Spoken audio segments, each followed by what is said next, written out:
I want you to know today that we are visiting Mr. J.C. Curtis in his lovely home. And if you say, well, who is that? Well, J.C. Curtis is one of the icons in the entertainment business, a comedian extraordinaire. But you know, J.C., at a young 92, am I correct? Right. Yeah, Right. I mean, you got a When long you say ways to go. icon, Yeah. I kind of like the way you said that. So Thank that's you. where the icon comes Thank you, thank you. As long as I get your approval. from. Yes. JC, life is filled with a journey for all of us. Mhm. And we have a lot of joy in it. We have a lot of pain in it. We have a lot of good times and bad times. I want to know where you started because you're what I call a survivor.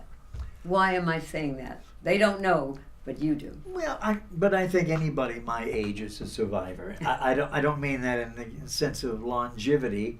It's just going through what you have to. Now But where'd you start, though? well, I'm going to say most of the people my exact age are my brethren in the sense of they're all babies of the Depression.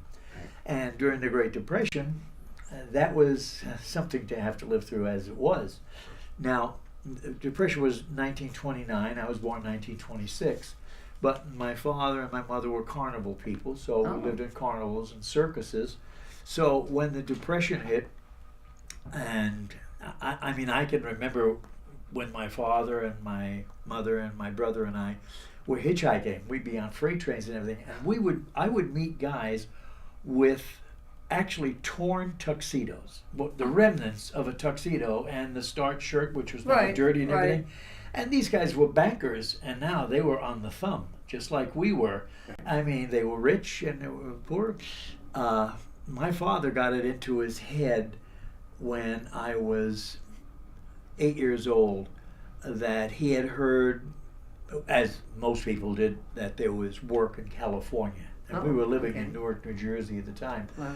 So he just one day came home and he said to my mother, okay, we had three suitcases, 2 little ones, 1 large one. Pack the suitcases, we're going to California. Wow. How old were you then? I was 8. 8. And when he said we're going to California, we thought, oh really, what is that? Well, we found out very quickly that meant walking.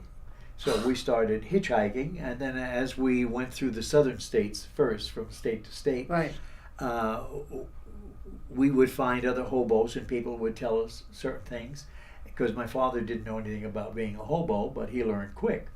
And they would tell us you could also catch freight trains, and you could cut your time short. But we caught freight trains that went in the wrong direction.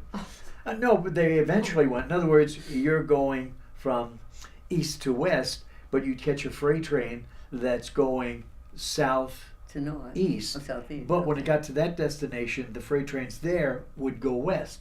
So you'd be zigzagging backwards and forwards to get there, which was still faster than walking down the highway.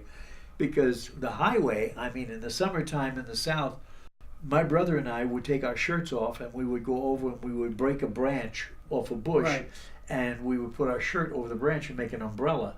And we would walk down the highway and the asphalt was blistering up. And at night we'd see a cabin, we'd go and knock on the door, and it would be in the south a black family, and they would take us in and give us cornbread. And when did you get to California?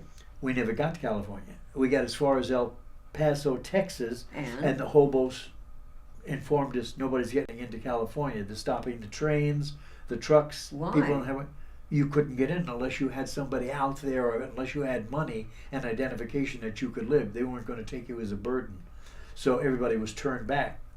And Did you then see what the did you movie do? The Grapes of Wrath? Yes, Well, remember when they first came into California and they were inspecting and stopping everybody? It was just after when all of that flow got in. They said, we can't take this. So they stopped it. I didn't know that. Yeah. And then. So then we caught a freight train, the northern route back, where we almost froze to death, and starved. And then we got as far as South Bend, Indiana, and my father had a brother there, and the brother loaned him some money, and he was going to open a business when we back to New Jersey. So we ended up back in the exact same furnished rooms in New Jersey. As you started from. Right, and we were there 2 months. My brother Richie had got it and said he wanted to be a cabin boy. And so my father said, oh, sure, anything to get rid of another kid. So, and I was the only brat that was left. So, Okay. And so on my birthday, which was March the 11th, a few days after my birthday, I came home, and my parents had moved, but they didn't leave a forwarding address. So, hoo-ha. no, but that isn't as bad as you think, because there were so many families, honest families, that left their At kids that time. thinking Right. that an orphanage, they'd Would have be a better. better life Right. for them. Would be That better. wasn't the case with my father. Right. He just wanted to get rid of me, And then what did you do? Well, I went to You the were- freight yards, and right. I caught a freight train, and it ended up in New London, Connecticut. I learned to ride the rods from my father. Right. Because Ride the rods is the train. No, the No. rods is the belly underneath the train. There's a brace. They're called rods, and you could lay on two of them and take your belt or a scarf and tie your hands around and hold on to that. You got to know where to go, though, because I had learned with my parents. You get pretty close to the end of the train, because as the train goes, the early cars, there's more air pressure and everything, and the gravel spits up, and you're going to get hit by gravel anyway. And if you were riding the top of the freight train, you always went towards the end, because this cinders would come And back. this is when you were under 10 years young. I was 8 years old. Oh, unreal. And so I got as far as, no, that's when I was 9 years old. This was after we did Bigger, the hobo yeah. thing. No, this is when they left me. Wow. So I saw a billboard that said World of Mirth Carnivals, which I had been with my father and Right. mother a couple of seasons. So I went there, and I found a family. Let me ask you something. Yeah. I've always heard that carny people, this is from someone who just went to the carnivals, that basically these people were kind and caring. No, they were thieves. Really? Yes, but there's honor among thieves. Ah, And I okay, never okay. understood the term honor among thieves until you go with a carnival. Carnival people, they love family. They're as That's tight what a I meant. family as they Okay. can. Okay. To marks, which are pigeons, Right. people outside, they don't look down on them, but they just look at them as P.T. Barnum did. What They're was suckers. the first one that you got into? Which carnival was The it? World of Mirth. The World That- of Mirth. I Oh, never that heard was a that very one. big one. There were three. There were the World of Mirth and Jimmy Straits were the two biggest ones, I see. because they traveled. They had 40 flat cars, and they had two Pullmans, and they had a home car for the boss, Max Linderman, which had a walk-in safe and everything. Oh. Then the concessionaires, they traveled by truck Right. and car from city to city. What did you do in the carny? Well, I started out as in a knock 'em down joint. There's 5 bottles, and you knock Oh 'em yeah, down for, you throw it right. for 10 cents, okay. but Yeah. you can't win because there's 3 lead bottles on the bottom and 2 wooden bottles on the top, and you put them in the middle of the table. And to win at 10 cents, you have to knock them all off the table. And which you couldn't do. It's impossible. I get so it. the guy who I worked for Right. would give me a signal. When he gave me the signal, then I would put one wooden, the 2 wooden bottles on the bottom and 1 lead bottle, and the others on the top Right. at the end of the table. That way they could knock them off. And then when they wanted to walk around with a prize, so that Well, people yeah, so said, "Where'd everybody you-" would come Right. back. Okay. And I so get it. I would set it up that way. And of course, you took your chances, because you get idiots that hit you with a ball. You know, you go to set the bottles up, and they want to bean you with the ball. Question. Yeah. Carny years. Then what did you do? Well, after the carnival years, because you have to understand, because of my age and because the carnival isn't year-round, it's seasonal. Right. So they taught me, and I saved my money, and they told me to go back to Newark, New Jersey, and go to school, enroll in school, sign my own report cards, be my own parent. Okay. Stay clean, don't get in trouble, and they won't catch you. And you have to have a story. So they would say, tell them that your mother and father worked on the railroad, and they only come in on the weekends, and if you got in trouble, I get it. That's but what what you I'm did. trying to get to is you joined the Navy. well, that was after, let me see, how can I put it to you? When I was about 14, Okay. I had an older brother that was given away when I was born. My father didn't want babies, so. Okay. And so I would go and visit him. He lived in New York with my mother's Right. adopted aunts and uncles. And he came to Newark, New Jersey to see how I was living as this kid, and was amazed to see how I got along Right. as an adult. And while he was there, we went roller skating, and he met his wife. Okay. Then he asked me if I would, instead of living in the furnished room, would I move into a room that they had. So I was with them, and then the war came along, and I wanted to be in the war. And why did you pick the Navy?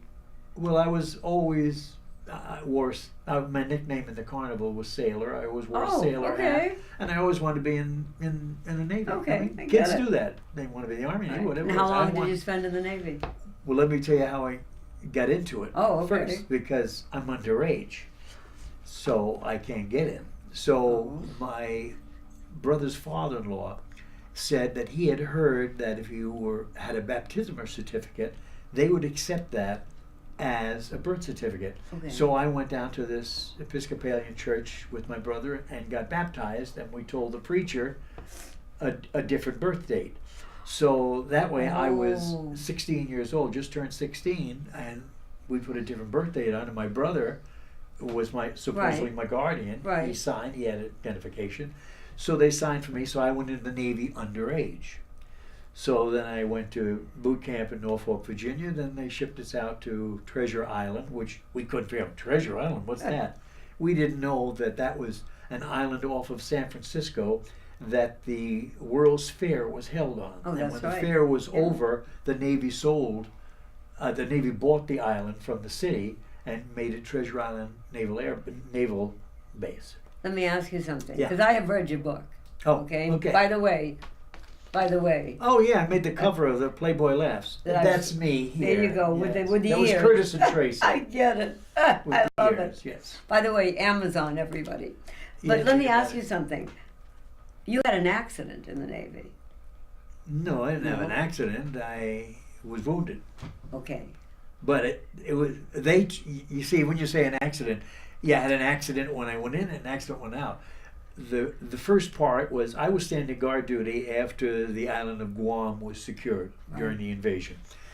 And snipers took shots. Well, I evidently got shot in the back of the leg, but there was no bullet retrieved, and it's just a scar. So to get a Purple Heart or to get anything like that, that has to be a proven thing. If you don't have that, you had an accident. I get it. Okay. See, otherwise, Never a knew lot of that. guys, well, because with a Purple Heart, 2 guys could get out of the service if it was bad enough. Right. You know, there's always shenanigans. Something. There's always guys that went out and get a Purple Heart, get out of here. You know. How long were you in the service?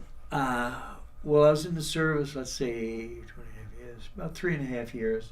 But most of that time was in the hospital. Because what happened was, when this happened, it flipped me over the ship and I fell onto pallets on the dock, and I broke my back in 5 places Oh my God. and pinched my spinal column, which made me paralyzed. But I didn't know anything about that. 18 days later, I woke up back in the hospital. Anyway, like I said, Right. and so when I woke up, I said, "Where am I?" And of course, doctors and nurses, they have this big thing where they say, "Oh, it's okay, don't worry, we'll tell you." They never tell you right out because you could go into shock.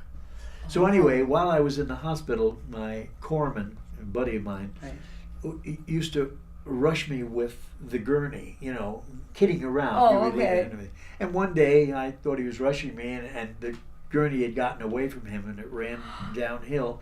I hit a telephone pole, Oh, fell off, no. the cast from neck to my hips broke off, and of course we couldn't tell him how it happened because my buddy would get in trouble. But what we didn't know was, we didn't know until a few weeks later, the fall unpinched the pinch of my spinal column. And you were okay? And well, not okay, but I had to learn over a period of 18 months to But walk you weren't again and paralyzed, everything. right? Yeah, but Thank you. Wow. that's how I got out of that. And then when I got, and while I was in the service, my buddy would always get me to lip sync Right. records. And I was doing Betty Hutton and Bing Crosby and Mary Okay. Martin. And he said, "But you sing so good, why don't you sing with your own voice?" And he always was pushing me to sing. Even, And you did. yeah, and then even when we were on Liberty, and one time we went into a nightclub, and he says, I said, "We don't have any money, so don't worry about it." So we go in and we order, "How are we going to pay for this?" He said, "Don't worry about it." All of a sudden I hear them say, "And in our audience tonight, we have a young man who's a wonderful singer from New York City. Here he is." And there you singing." were. And he calls me up and I sing. I said, "Thanks, Danny." And it was nice. And he says, Right. "You're so generous." I said, "What are you talking about?" He says, "You just paid for the drinks." So he had told the bartender I was a singer and to get me up. And that began your career. Yeah, and from that, little by little, I grew into a singer and got with the big bands. I sang with Jack Fina, Frankie Carl. And what about, I heard Ed Sullivan had you on 35 times. No, it was 22, but who's Oh, counting? okay. Yeah, well, what happened was after the big band business Right. went out, I turned to comedy because I noticed when I was a big band singer that comedians were working all the time, and we Okay. weren't. So I just one day sat down and wrote myself an act. Got a partner, and we did that. And then after a couple of partners, and many years, I became a stand-up comedy single. And Wow. So Let me ask you something. I heard from a little bird in the book, I heard that you initiated the first midnight show on a cruise ship that ever was. that they all do. Well, first of all, I was always into producing and not knowing it, writing Right. and directing. In Right. my head, I wasn't those people, but I was doing that. But you were doing it, Yes. right? So, Survival. and I watched like they had all these slot machines, and I told them, I says, you know, you really ought to put crap tables on here. And they says, are you kidding? You can't do that. I says, yeah. So of course later, gyroscopes they put on, Sure. and then Right. the table stays straight, and the ship is all over the place. So we were doing shows, and I said, you know, this is so lollipop. I says, I can't say anything. I can't say hell. So Oh, you couldn't even say hell. Well, I would say Okay. one thing. I say all day, all night, Mary Ann. Who the hell do you think I am, Superman? Now they didn't take out who the hell do you think I am, Superman, but they took out hell. So I had to say all day, all night, Mary Ann. Who on earth do you think I am, Superman? Oh, so you had to improvise all that. Well, Okay. if I wanted to keep the joke. Right, yeah. And there was another thing, like I did a Polish joke where I said, these two Polish guys are sitting there, and the one Polish guy is in the doctor's office, and he says, "Hi, Harb, what are you doing in the doctor's office?" He says, "I have prostate trouble." He says, prostate trouble. I don't know what that is. What is prostate trouble? He says, "I pee like you talk." Well, it's a great joke. I didn't want to get rid of it, so I Right. said, "I tinkle like you talk," and they let me keep it in. Oh, wow. Okay. So I had to do all that. So and I kept saying, you know, you really ought to have Another show. a normal show, Yeah. a normal show. And they said, no, we can't do that, and they won't stand for it. And I said, Lemmy, you're missing a big bet. And I'll tell you what I'll do. I'll work 2 weeks for you for nothing. And I was making really good money. And I says, if I'm wrong, and I says, you don't need to do it. And I says, the place will be jammed. I said, however, I have a couple of things that I got to say all during the week. After they've seen me the first night and they like me, you got to say, JC is going to be doing a midnight adult show. I love it. And you got to announce that if you're easily offended, get there early to get the good seats. I says, if you do that, it'll happen. Well, comes Saturday night, Right. the captain's there. It's almost 12 o'clock. And the talent guy, and nobody's there. Oh, And it's wow. 5 minutes to, and nobody's there. And they got the horse laugh on me. And they're going, and they're looking, and they say, how can you be so calm? He's going to be too. I says, they'll be here. You knew. And so all of a sudden, 2 minutes to, you hear this rumble.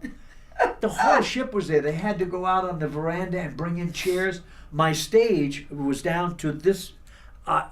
Standing here, I had people right here. I couldn't take 2 steps without stepping on somebody. Wow. That's how crowded it was.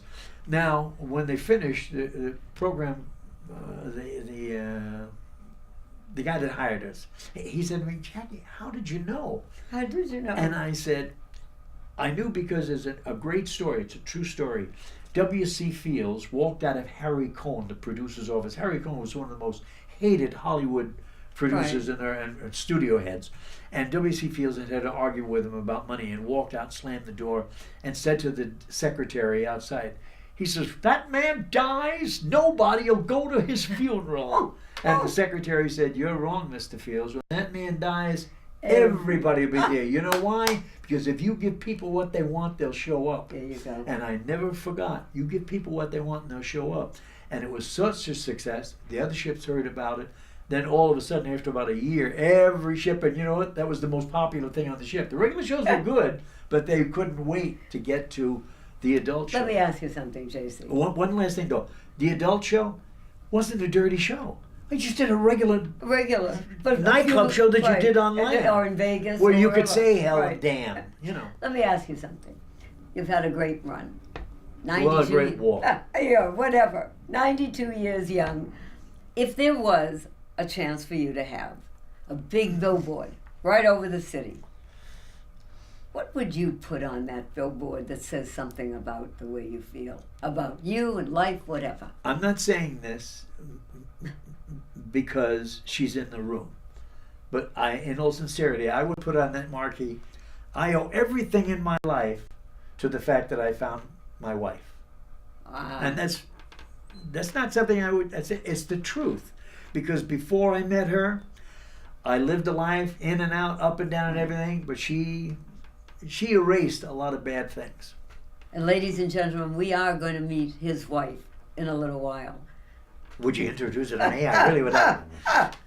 All of a sudden, I'm doing Groucho Marx. How did that happen? know. Meanwhile, JC. Yes, meanwhile, back at the ranch. Back at the ranch, what would you say drove you all those years?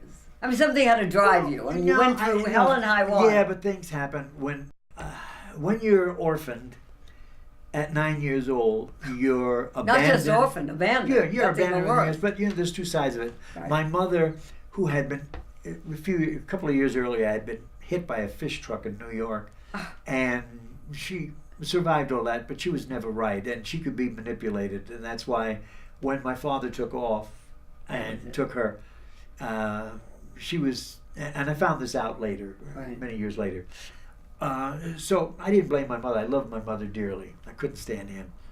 I mean, he was really a mean guy. When I was an acrobat with the circus, I used to walk around on my hands, and the longer you could stay, that was a good thing. And he used to sneak up and grab me while I was standing on my hands and put his cigars out on the bottom of my feet. He was just a cruel man. And so I could care less about him. Wow. So when I was emancipated at 9, which I didn't even know what that word meant, but that wasn't emancipation. I became a little man overnight. There you go. And there was good and bad to it. Sure, it was frightening, and now I had nobody. My brother was gone. I didn't know if I'd ever see him again. And I was without the one thing I had, which was my mother, but it was pretty even to get rid of him and the beatings and everything else. So when I was in that position, I said, everything balances out. It's like when I was with the carnival, like I said, the thieves. Well, one of my big jobs was I was taught how to shortchange on a ticket box. What does that mean? Shortchange people when they come to get their stuff. Wow. That's how I got paid. And in those days, and you learn different tricks. They're what they call a drawback. All ticket boxes in carnivals at that time, they probably still are out of tradition, were about 5 somethings away. Everybody had to reach up to get their ticket and to get their money and pull it off. Right. Well, there's a thing we call pullback. We counted out their change and their bills, and when we pushed the change forward, we'd pull back a nickel. So that when they did this and they walked away, there was a nickel. So at the end of the night, back in the 1930s, had some a lot of money. there, right? Right. And there were also things like, just 4 cents for the Red Cross. And we'd get that. And then you learn to shortchange. You learn how to always count your bills in your hand when you give the ticket. And then by the time they say you're $1 short or something, they've forgotten the change. Or if they say you're 20 cents short, they've forgotten the bills. And so it's all different kinds of ways to make a buck. To make a buck. They're different. I had many jobs. I heard and read you were in the high. I was a high wire when I was. Please tell me about that. When I was 6 years old, I had just been a clown for 6 weeks. I was a baby clown because the regular clown and midget. I think he had appendicitis, whatever it was, and I knew the routines. I was just this little precocious kid. And so they used me, and then while I was being a clown, I was in the big top, and I was watching the acrobats. And when the high wire workers left, I didn't know any better. I'm a kid. I climbed up, and I had the balance. I walked, and they saw me, and they did they have a net under there? No. No net? No. Well, I'm a kid. What would I know from nets? So then they went to my father and they said, this kid has talent, balance. We'd like to teach him and we'll pay you. Well, that's all he had to hear. That's booze money. So they taught me how to be high wire and trapeze. And I used to walk the wire over the Lions act where they were going in there with no net. The only time you had a net was rehearsal during the day. But at night, why would anybody want to go and see you with a net? That's Wow. not dangerous. I get it. So I was high wire and trapeze for a while. And the other good thing was they had child labor laws. And if the cops or anybody came Yes, I heard they that. stuck a cigar in my mouth and I learned a few choice words and I was a 36-year-old midget. Let me ask you something. Yeah. If you had one thing that you could change in your life, what would that one thing be? I wouldn't change anything. Fair enough. Ladies and gentlemen, dear friends and audience, Oh, it's over. Playboy Laughs want you to know Playboy laughs. J.C. Curtis, a man for all seasons and definitely a gentleman for all reasons. All seasons except winter. God bless. We will see you next week on Pink Lady Presents It Ain't Over Till You Say It's Over. Thank you. I love you, JC. Yeah, I love you too. Friends, as you can see, JC and I are here, but we also have, as you know, Chaplain Dove in at our home over here with JC. Chaplain Dove, where are you? Right here. And you have something for our esteemed guest. Yeah, I have the privilege on behalf of the Los Angeles National Cemetery. We take care of 88,800 who's paid the sacrifice. And we have a special honor that we just started. We just started coming up with challenge coins. And this is one of the very first that was minted. We have just started presenting them to people of note in the community, the mayor, the governor, and J.C. Curtis. So on behalf of the That's Los Angeles terrific. National Cemetery Support Oh, Fund, it's an that's honor to be great. able to present you as one of the very first minted coins ever from our Los Angeles National Cemetery. So what if I could fool him and let them think it's $100 chip? It's worth at least 1,000. Thank you for all you've done, and thank you for your service. So, and this is the burial thing? You said? No, They- actually, they- this is to honor people who are I was hoping alive. maybe you get one more Very coin much and you put alive. them on my eyes. Well, is We that could what do this one is? on each ear. We Okay. could JC, Well, it's an honor. thank you. Thank you, Doug. Thank you for your Very service. much. Okay. Thank you. Look at that. We have matching goatees. Yes, we did. Now we can do matching goats and matching wine. I love this part of my program. Own your own age. It's part of who you are. I am woman. I am invincible. I am alive and well. And the world is mine. Well, let me tell you something. The world is someone here who is one of my favorite friends, my favorite star, Bobbi Stamm, J.C. Curtis's lovely wife, who definitely is a star in any person's language. Hello, Bobbi Stamm. Hello, Pink Lady. Bobbi, what inspired you to become a performer and go into show business? Wow, what inspired me? I always wanted to be a movie star, and I wanted to marry Eisenhower. Wow, okay. So, the best you of know, both worlds. Right, Okay. 1 out of 2, I guess, ain't bad. That takes me back. That dates me, right? That I wanted to marry President Eisenhower. But yeah, I always knew I wanted to be a performer. I always knew I wanted to be an actress. I always loved music. I took dance lessons from when I was very small. And what about singing 7. lessons? I always sang in Okay. school, and I was always in like the special singing groups in school, and I always knew I wanted to, but I never had the opportunity to really do anything worthwhile. The only opportunity that I can think of was when I was in Pittsburgh. The Pittsburgh Playhouse was there. Right. William Ball was the head of it, and I kept thinking, after the fact, I Right. thought, if I would have gone down there, there must have been some kind of a youth program that I could have But you gotten never in. went. And I didn't. So because of that put my career starting way back till college. But When did you actually get your first gig? I actually started when I went to college. Okay. When I was in high school, I did little things here Right, and there, right, but I got thrown a curve because I was, you know, as you go up in high school, by the time you're the senior, you're the big cheese, Right, and right. you get all the parts and you get everything. Well, my family moved when I was a senior, and we moved to Oh. Chicago, where into a high school there were 3,500 kids. And you were not the big cheese. No, 1,500 in my class, and I Okay. didn't know anybody, and all of them were the big I cheese. get it. So I couldn't even get into and they had a great, Charlton Heston and Margaret, all of those people Wow. came from New Trier. Right. They had a big record of really good entertainers, So but how did they you get got in? a chance. I didn't get to do anything my senior year. Oh, I'm talking about afterwards. So then I had a counselor that was really good because she knew I wanted to act. So Okay. she steered me towards Stevens College, which has a huge theater program. And then? They had big theater people, George C. Scott was teaching there. Big people were working How long there. did you go there? Well, I actually went only 3 years because they have a summer theater Right.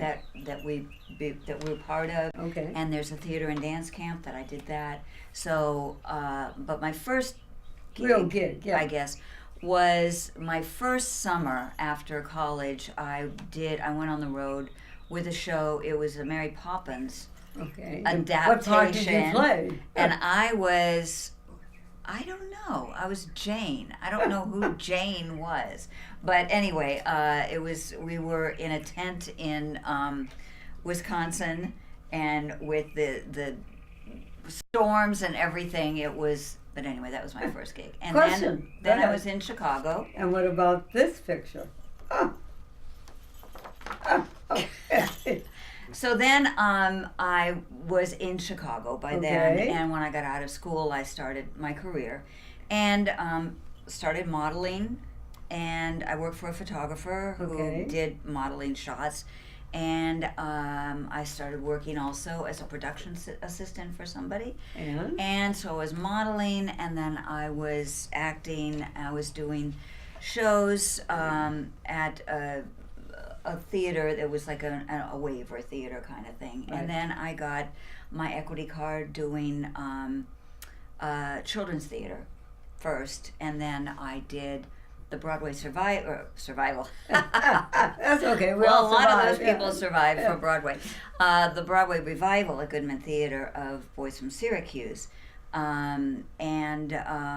That was wonderful. That was my first big kind of Broadway show. What I'm laughing about and I'm smiling actually in my mind is from this type of performing till this type of performing. Wow! I mean, Yeah. tell me about Vegas. Am I correct? Well, this was then I had a stint that I started dancing Okay. because I was always a dancer and I Right. was taking a lot of dance classes. Look at those legs. And Everybody. Wow, Bobbi. So I got a job in Montreal, dancing in Montreal in a club Okay. in Montreal. I was there for about a year. This looked like Vegas to me, but it wasn't. It And was Montreal. It was Okay. this was in Chicago Oh, actually. okay. Wow. And then I came back to Chicago, and I for a short time I was in New York, and I auditioned for a bunch of things, and I got in a show as a singer, Right. and I ended up back in Chicago at Magnum Chateau. Well, I went to Montreal, and I was doing a show, and I came back to Chicago, and I ended up at Magnum Chateau as a dancer. And that's when I met my husband, the love of my life, J.C. Curtis. He was the comedian on the show, and I was dancing. I was a little Corrine. And where was this one? This was much later. Then I started doing shows after Chicago. We got a job in the Bahamas for a year. Right. And we were together 24/7, and that was Wow. wonderful. That was our chance to be together all the time. And when we came back from that, I moved out here to LA. I just have to show to everybody this Burbank. one. This is J.C. Curtis, which you know now, and lovely Bobbi. I mean, absolutely fabulous. I have to ask you something. I heard the term gypsy. What is a gypsy? I mean, I know what it was in Europe, but what was it here in America? Well, as you know, gypsies in Europe travel around. Correct. Well, dancers and singers that do Broadway shows, that perform in general, they're gypsies because I they see. travel everywhere. I was on the road for a while. When I went to New York, I was on the road. When I was in Montreal, I was on the road. I had an act with my best friend Shara that my husband put together for us. Okay. We were on the road all along here, up and down the West Coast, singing and a little kibitzing Right. between the two of us. How long a career did you actually have during that time? I mean, 30 years you've been going strong? 40 years you've been going strong? Give me an idea. I would say, yeah, probably 40 years. Well, I got my equity card in 1971 or something like that. So I don't know. I don't put years on things. Bobbi, just you like know- I don't put years on myself. I know, but you know me. Everybody out there, you're looking at Bobbi. You're looking at a beautiful lady with a lot of talent. Bobbi, how young are you? Well, June of this year, I Yes. will be 71. There you go. Age is only a number. I get And- it. Yeah. So And- I have never kept track of that at all. Sometimes I don't even remember. Since I met you, I do. You're right. I keep track. But before that, I didn't even remember my age. But Yeah, you look it was wonderful starting to work with you, doing the first show, and then you've kept it going. It's amazing what you've done. Question. It's amazing. Seriously, though, how has age discrimination affected your career? I mean, let's be open about this now.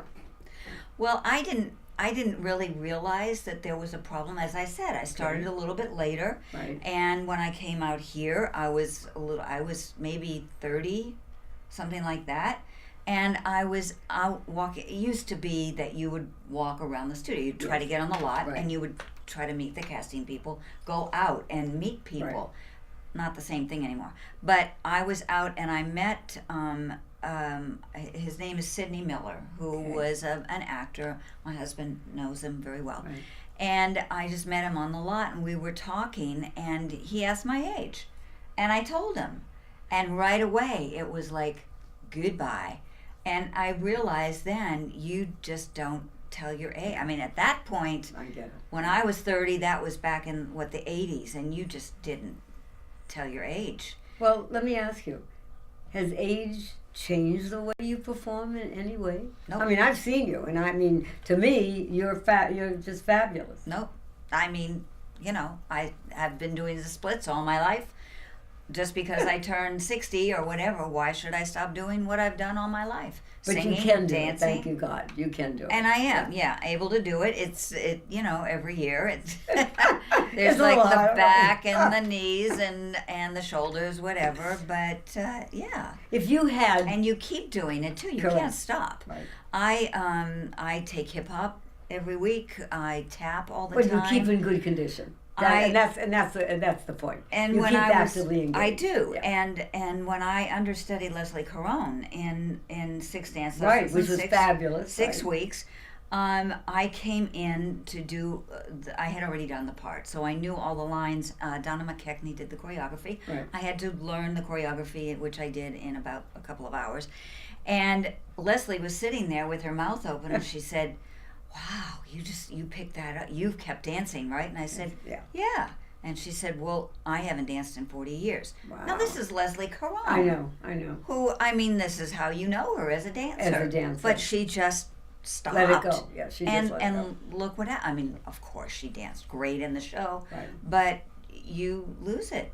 Let me ask you, if you could change one thing, just one, in your life, what would that be? I can't think of anything because love I it. am the most blessed person in this world. I have the love of my life. I still am able to pursue my career. Oh, yes. Wait a minute. Did you tell everybody who is the face of the Riviera lady. I am. There I she am is, 17 years, I think it 17 is. years, Wow. Yes, God I have bless you. spent life on the Riviera, reupholstered furniture, that is. But I'm still able to sing and dance, and I still have another career with the Neptune Society, and I have a job, which at my age, who gets a job at my age and is able to bring in money? Okay, You know? what is your next act in life? What do you see yourself doing in the next 5 years? Well, hopefully I'm performing. I mean, it would be wonderful to be doing a show, a TV thing or something. Right.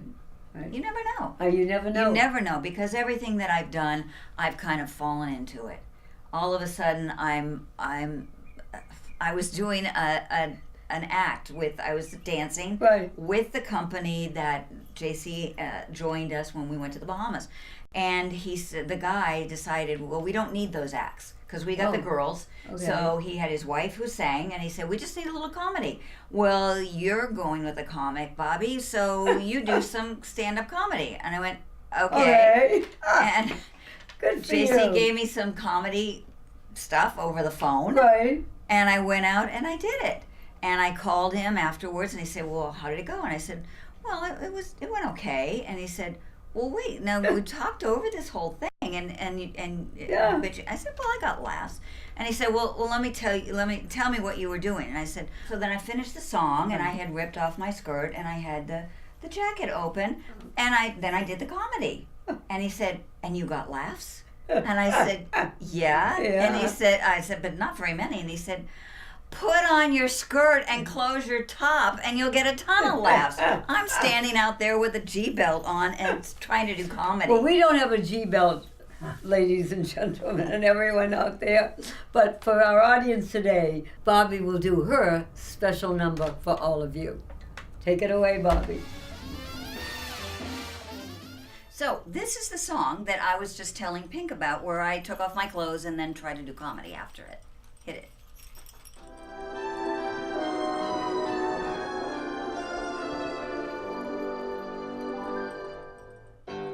Gather around, I've got a story to tell about a Manhattan lady that I know very well. She lives at 5 Riverside, her name is Shirley DeVore, and she traveled round the world to meet the guy next door. Well, there was trouble inside apartment 29E, 'cause Shirley was still alone and was upset as can be. She said, I'll travel the continent a month, maybe 2, and haul me home a house if it's the last thing I do.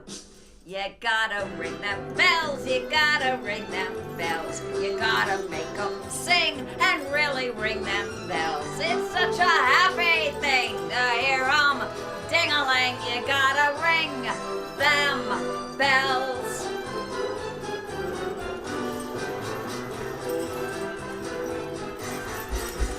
So she went to Dubrovnik, and the very first day she met a guy on the beach who took her reason away. Yes, it was love at first sight and quite a beautiful scene. She said, my name is Shirley DeVore. He said, I'm Norm Saperstein. She said, are you from New York? He said, that can't be denied. I got a swell junior tree at number 5 Riverside. 5 Riverside? 5 Riverside in New York? 5 Riverside Drive? That's where you live? That's where I live. 5 Riverside Drive? As if that wasn't enough. Poor Shirley thought she'd gone mad when she told her his apartment there was 29F.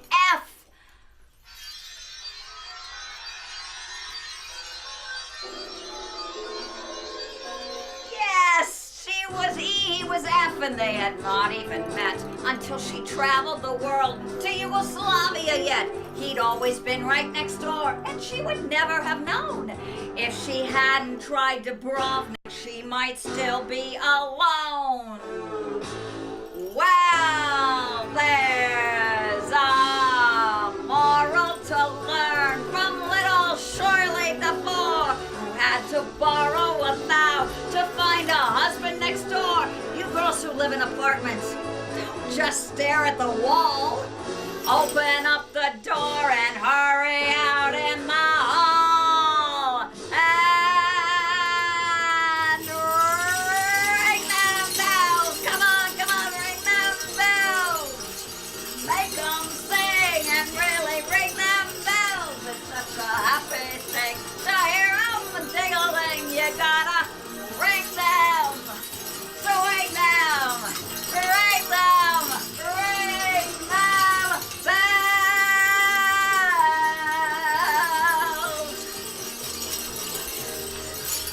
Yeah! Yeah, that's Woo! Wow. Ring those bells. Let me tell you, everyone, Bobbi rings your bells and mine and everyone else's at a young age. Let me tell you, again, of 70. 71, whatever. just about. I 70 love- and 3/4. I love it. Actually, 2 months. Yeah. You're right. I met Bobbi, and Bobbi did this song in my very first show, Rockin' with the Ages, and she also did the split. And when she did it, the audience was like, oh, and the thought went through everybody's mind, is she going to get up? And she got up herself, and Bobbi has been with me ever since. In fact, you've been with me the last few shows. Oh, yeah. Well, how many shows have we done? We've done about 12. yeah, but the last 2 were really terrific because they were, the one at the Wadsworth was America Salutes Our Veterans. Yes. So that was in conjunction with the veterans because, of course, Westwood, where Right. the veterans are, which is, of course, because of Dove. Right. And that was wonderful. We had a great time. Wonderful. That was such a great show. And then last year. And then last year we did We Are America, Yes. which was also a salute to our veterans. Right. So it's wonderful to be linked up with the veterans because, of course, I live with a veteran. Shall A we say disabled yeah, veteran that I helped every shall night. Shall we say Bobbi services her veteran for the last how many years? Almost 41 years. Almost in July. 41 years. That's a long Oh, service. no, longer than that. We met in Right. 73. Yeah, that's so a we've long been married service. 40 years, but we were, yeah, exactly. I want you Yeah. to know that I am privileged in my life No, I am privileged in my to life. know Bobbi and JC. Remember, everyone, and I say this with all my heart and soul, it is not the breaths you take in life, but what you do, what they do, that makes your life a success. God bless you. God bless you. Thank I you. love you. Love you. Love you all. See you next week. Pink Lady says, God bless. I'm gonna live till I die.